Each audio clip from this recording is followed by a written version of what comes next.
जय हिंद साथियों। आज हम आ गए हैं कक्षा 12 का हिंदी के काव्य का एक महत्वपूर्ण टॉपिक श्रद्धा मनु। तो आइए शुरू करते हैं। प्रसाद इस का क्या उद्देश्य है, देखिए।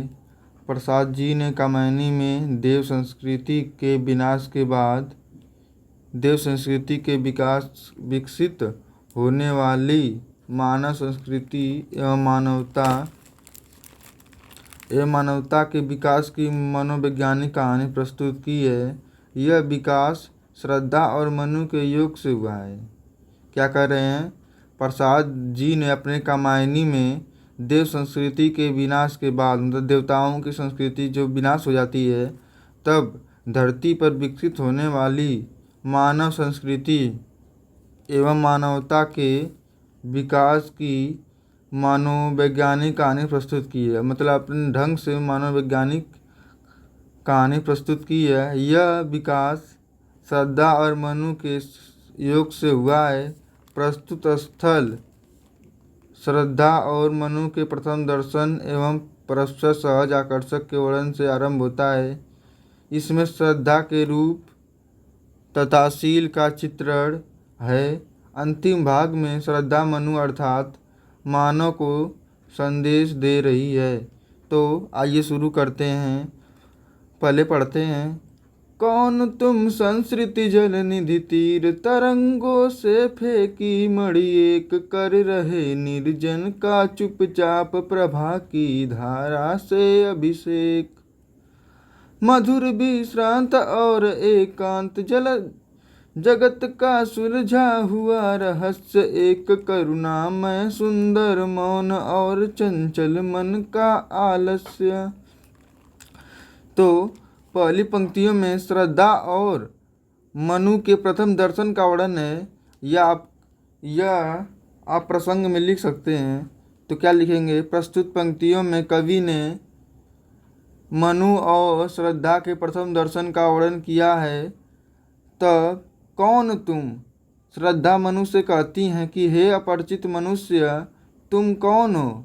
संस्कृति जलनिधि तीर, जिस प्रकार संस्कृति जलनिधि तीर तरंगों से फेंकी मणि एक, कह रही हैं जिस प्रकार सागर की लहरें अपने तरंगों की माध्यम से सागर में निहित मणियों को एक किनारे पर तट पर लाकर फेंक देती हैं, और वे मणियाँ उस निर्जन स्थान को कर रहे निर्जन का चुपचाप प्रवाह की धारा से अभिषेक, और वे मणियाँ उस स्थान को अपने प्रकाश से प्रकाशित कर देती हैं। उसी प्रकार तुम भी संसार रूपी सागर की तरंगों से फेंके हुए अपरिचित मनुष्य, तुम कौन हो?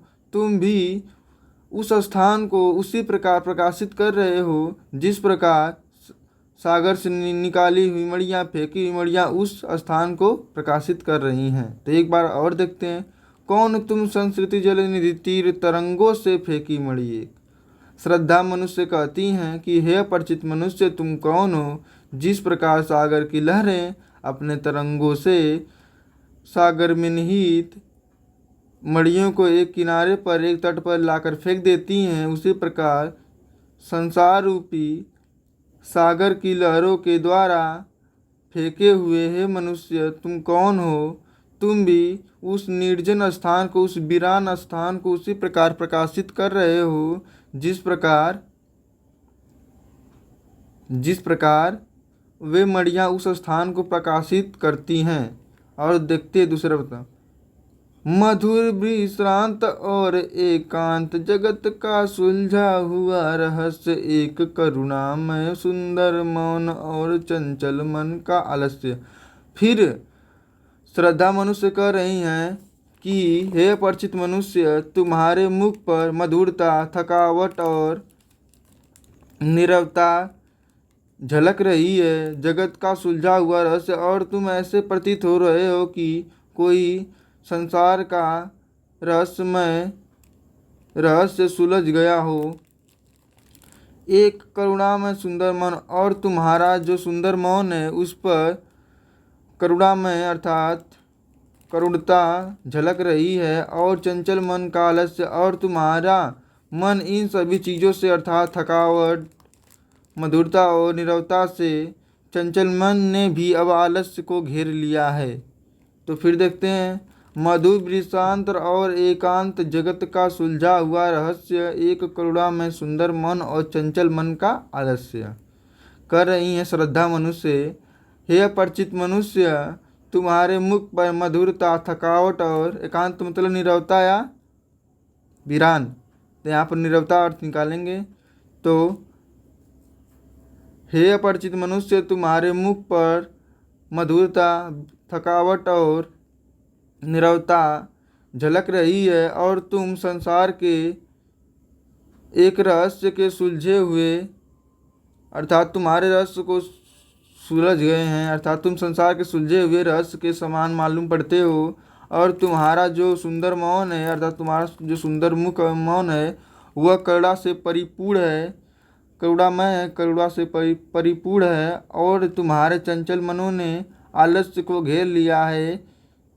तो वीडियो अच्छी लगी तो लाइक करें, शेयर करें, अपने दोस्तों को भी सब्सक्राइब करने के लिए प्रेरित करें। तो धन्यवाद। अगली वीडियो में फिर इसका अगला भाग लेकर आएंगे। तो ये पहला भाग था, यह कामायनी के 15वें सर्ग से लिया गया। यह बहुत ही बड़ा है, कम से कम लगभग 3, मेरे हिसाब से 3 पेज का है, 3-4 पेज का।